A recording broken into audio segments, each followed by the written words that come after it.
শব্দের ইতিহাস। ওকে শব্দটা মূলত আমরা খুব বেশি ব্যবহার করি।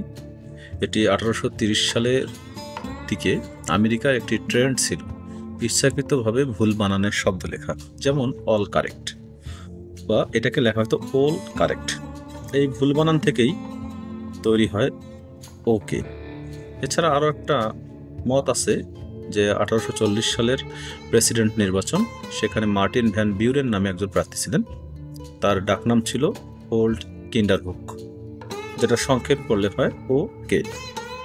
তার প্রচারণায় লেখা হতো ভোট ফর ওকে।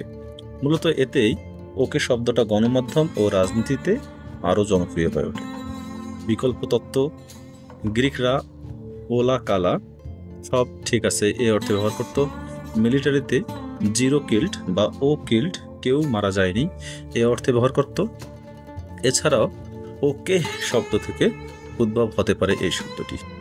আজকের দিনে ওকে শব্দটি পৃথিবীর সবচেয়ে স্বীকৃত বহুল ব্যবহৃত শব্দগুলোর একটি, এবং এটা ব্যবহার করা হয় সম্মতি, ঠিক আছে, বোঝা গেছে ইত্যাদি অর্থে।